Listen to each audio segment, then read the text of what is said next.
ஆன்மீக மாலை நேயர்களுக்கு அன்பு வணக்கங்கள். தேவர்களுக்கே சவால் விடும் அளவுக்கு அசுரர்கள் எப்படி வலிமை பெற்றார்கள்?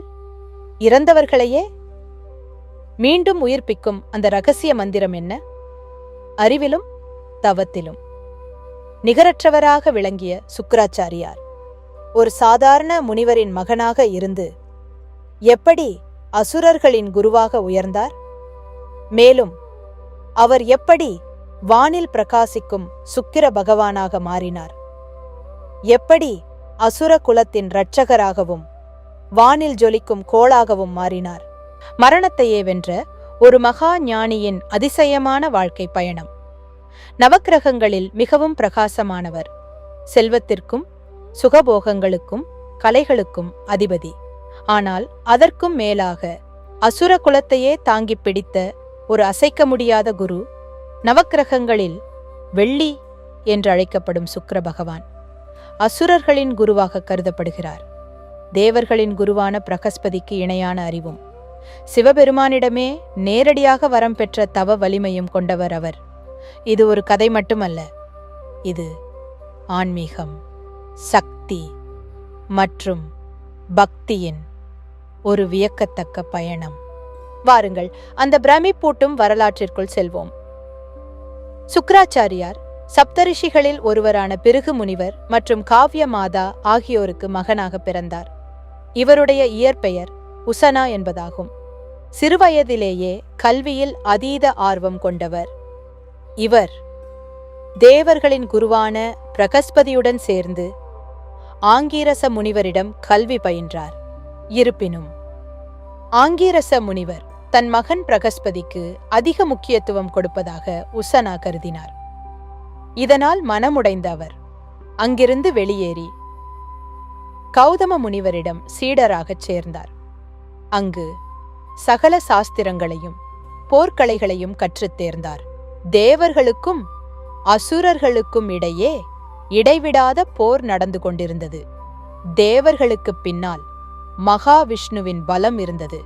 ஆனால் அசுரர்கள் ஆதரவற்ற நிலையில் இருந்தனர். அநீதி இழைக்கப்பட்டவர்களுக்கு உதவ வேண்டும் என்ற நோக்கத்தில் உசனா அசுரர்களின் குருவாக பொறுப்பேற்றார். அன்றிலிருந்து அவர் சுக்கிராச்சாரியார் என்று அழைக்கப்பட்டார். அசுரர்கள் போரில் கொல்லப்படும் போது அவர்களை மீண்டும் உயிர்ப்பிக்க வழி தேடினார் சுக்கிரர். இதற்காக அவர் சிவபெருமானை நோக்கி மிக கடுமையான தவம் புரிந்தார். பல ஆயிரம் ஆண்டுகள் ஒற்றை காலில் நின்று புகையை மட்டுமே சுவாசித்து அவர் செய்த தவத்தைக் கண்டு தேவர்கள் அஞ்சினர். இந்திரன் தன் மகள் ஜெயந்தியை அனுப்பினார். ஆனால் ஜெயந்தி அவரது பக்தியைக் கண்டு அவரிடமே சீடராக மாறினாள். இறுதியில் சுக்கிரரின் தவத்திற்கு மெச்சிய சிவபெருமான் அவருக்கு மிருத சஞ்சீவினி மந்திரத்தை உபதேசித்தார். இது இறந்தவர்களை மீண்டும் உயிர் பிழைக்க வைக்கும் வல்லமை கொண்டது. ஒருமுறை போரின் போது சுக்கிராச்சாரியார் தனது மந்திரத்தால் அசுரர்களை உயிர்ப்பிப்பதைக் கண்டு கோபமடைந்த சிவபெருமான் அவரை அப்படியே விழுங்கிவிட்டார். சிவபெருமானின் வயிற்றுக்குள்ளேயே சுக்கிரர் பல ஆண்டுகள் தவம் செய்தார். பின்னர் சிவபெருமான் அவரை தனது விந்து வழியாக வெளியேற்றினார்.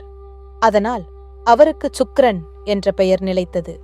மேலும் சிவபெருமான் அவரை தன் மகனாகவே ஏற்றுக்கொண்டார். மகாபலி சக்கரவர்த்தி அசுர குலத்தின் அரசனாக இருந்தபோது மகாவிஷ்ணு வாமன் அவதாரம் எடுத்தார். அவர் வந்திருப்பது விஷ்ணு என்பதை அறிந்த சுக்கிரர் மகாபலியை தடுத்தார்.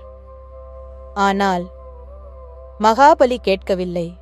அப்போது தானம் கொடுக்கும் நீர்க்கண்டியின் துவாரத்தில் வண்டாக மாறி நீரை வரவிடாமல் தடுத்தார். சுக்கிரர் வாமனன் ஒரு தர்பை புல்லால் துவாரத்தை குத்தினார். அதில் சுக்கிரரின் ஒரு கண் பாதிக்கப்பட்டது. அதனால்தான் அவர் ஒற்றைக்கண் குரு என்று அழைக்கப்படுகிறார்.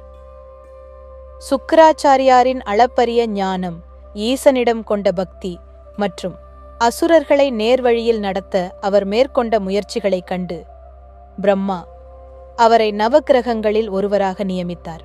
அவர் செல்வத்திற்கும் சுகபோகங்களுக்கும் கலைகளுக்கும் அதிபதியாகி வானில் பிரகாசமான கோளாக மாறினார்.